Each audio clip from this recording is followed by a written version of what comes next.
Assalamualaikum warahmatullahi wabarakatuh, Bapak Ibu calon guru penggerak angkatan ke-10 dan angkatan ke-11. Kali ini kita berada di video keempat untuk jawaban dan pertanyaan wawancara guru penggerak ya. Lebih tepatnya untuk kompetensi 7 dan 8. Atau dengan kata lain, kita sudah berada di video terakhir untuk FR jawaban dan pertanyaan wawancara guru penggerak ya. Meskipun nanti akan ada beberapa video lagi terkait dengan wawancara ini gitu ya. Tapi khusus untuk kompetensi 7 dan 8 ini menjadi yang terakhir.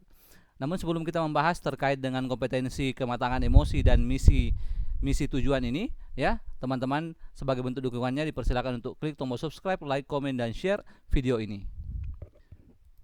Nah, yang pertama adalah kematangan emosi ya. Ini adalah kompetensi ketujuh. Yang dimaksud dengan kompetensi atau kematangan emosi dalam konteks wawancara guru penggerak adalah kandidat menunjukkan atau memiliki kematangan emosi dalam berkarya melalui kejujuran, berperilaku dengan kebijaksanaan, kemudian selaras antara perkataan dengan tindakan dan sesuai dengan petunjuk moral ya. Atau dengan kata lain, secara sederhana, kematangan emosi adalah kita selalu bertindak sesuai dengan petunjuk moral atau nilai atau etika yang ada ya. Nah, bagaimana kita menunjukkan dalam cerita pengalaman kita bahwa kita sudah memiliki kematangan emosi ini ya. Ada beberapa perilaku yang diharapkan muncul dalam pengalaman yang akan kita ceritakan.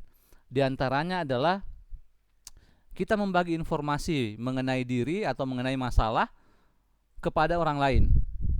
Kemudian selanjutnya bertindak tentu sesuai dengan nilai atau standar atau kepercayaan diri sendiri saat menghadapi tekanan. Kemudian melekat pada kandidat itu standar moral, etika, dan profesional.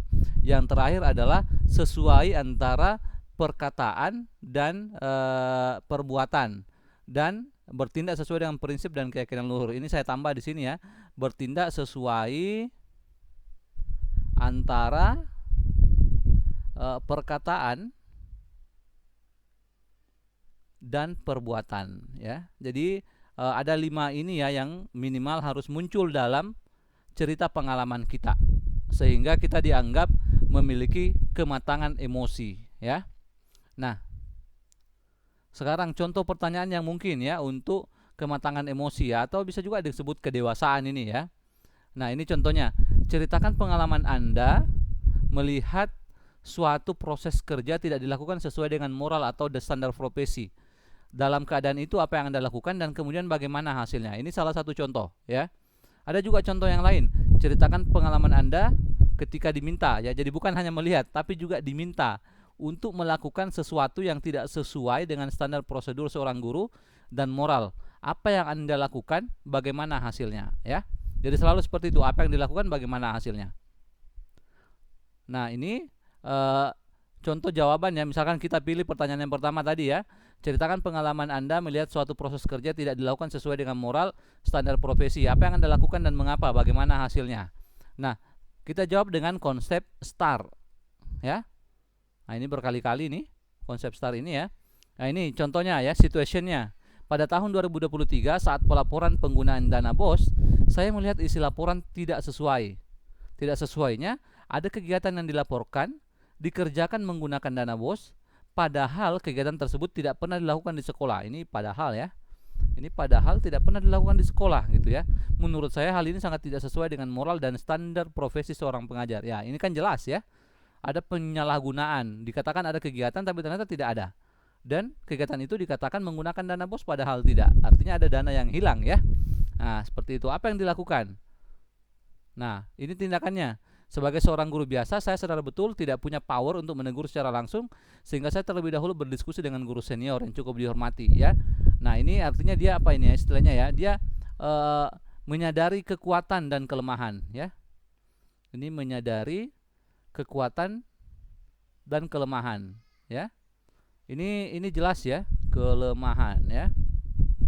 Kemudian yang kedua, saya menyampaikan kepada beliau mengenai apa yang saya pikirkan sekaligus meminta pendapat. Nah, ini kita sebut yang tadi itu berbagi informasi ya. Ada tadi yang di perilaku itu yang pertama, yang berbagi informasi. Kemudian selanjutnya setelah berbagi pikiran atau berbagi informasi dengan rekan, saya putuskan untuk menyampaikan hal ini kepada bendahara dana BOS ya. Boleh juga ditambah di sini misalkan dengan kepala sekolah. Sekali lagi tergantung pengalaman Bapak Ibu ya, bahwa apa yang coba dilakukan adalah tidak benar. Pada akhirnya karena tidak diindahkan, maka saya melapor ke pihak dinas pendidikan, meski saya tahu ini dapat berpengaruh kepada karir saya. Nah, ini betul-betul menunjukkan keberanian dan kematangan emosi ya. Karena meskipun guru biasa, itu dia berani untuk menyampaikan kepada pelaku, dan karena tidak diindahkan, menyampaikan lagi ke pihak yang lebih tinggi gitu ya, seperti itu.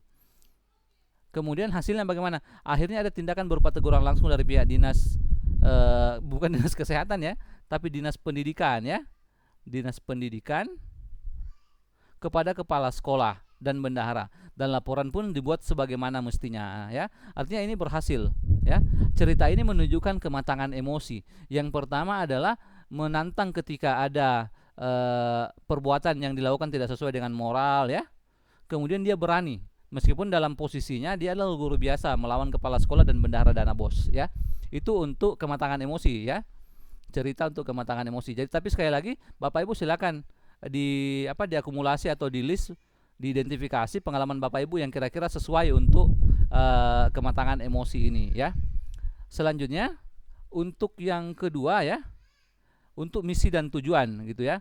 Yang dimaksud dengan misi dan tujuan dalam konteks wawancara guru penggerak ini adalah menjalani panggilan hidup sebagai pengajar dan memberi dampak positif secara luas, baik bagi anak didik maupun lingkungan sekitar ya. Lihat ya, memberi dampak positif secara luas, baik bagi anak didik, lingkungan secara luas ya. Perilaku yang diharapkan adalah memiliki panggilan untuk melakukan tugas sebagai pengajar, itu yang pertama. Kemudian secara aktif mempengaruhi cara-cara mengajar. Dan yang ketiga adalah teguh dan memiliki keyakinan yang kuat untuk menjalani tujuan hidup sebagai seorang pengajar. Nah, 3 perilaku ini harus kelihatan ya. Biasanya pertanyaannya itu adalah apa yang menjadi tujuan hidup Anda? Mengapa hal tersebut penting untuk Anda? Bagaimana dampak tujuan ini pada diri Anda ya, maupun orang lain? Biasanya pertanyaan seperti itu ya. Nah, ini misalkan selanjutnya, situasi yang sulit terkadang membuat kita melupakan tujuan kita ya. Ceritakan pengalaman Anda saat mendapat situasi sulit ini, apa yang membuat Anda merubah tetap untuk tujuan hidup Anda. Seperti itu ya. Ini beberapa contoh. Nah, misalkan kita pilih pertanyaan pertama, ceritakan apa menjadi tujuan hidup Anda ya. Mengapa hal tersebut penting ya.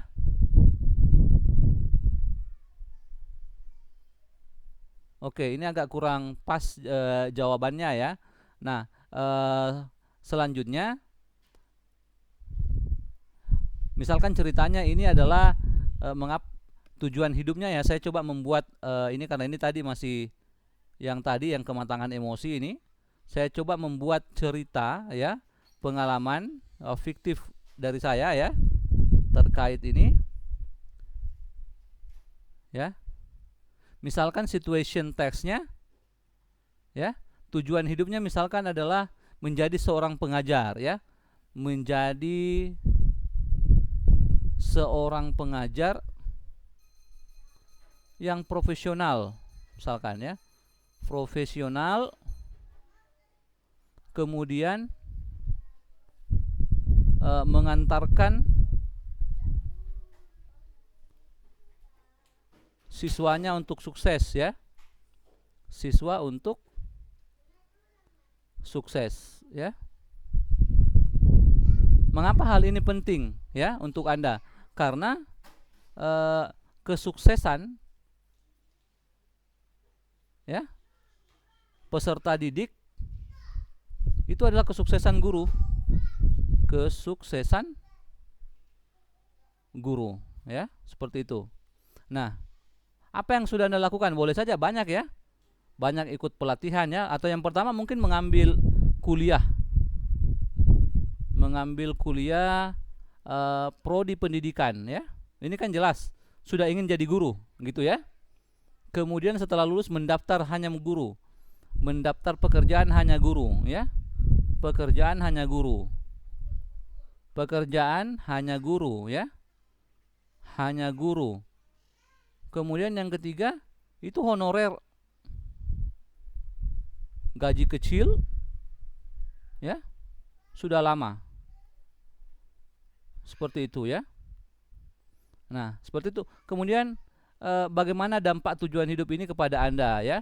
Ya, itu membuat dia senang ya. Senang ya, tercapai tujuannya ya. Nah, seperti itu Bapak Ibu ya. Ini contoh untuk menunjukkan bahwa kita sudah terpanggil dan menetapkan diri sebagai seorang pengajar ya. Saya pikir cukup untuk penjelasan terkait dengan FR, jawaban dan pertanyaan kompetensi 7 dan ke-8 untuk wawancara guru penggerak. Sekali lagi menutup video ini, saya berharap Bapak Ibu semua penonton setia channel Eva Privat dapat lolos di seleksi wawancara guru penggerak angkatan ke-10 ini. Assalamualaikum warahmatullahi wabarakatuh.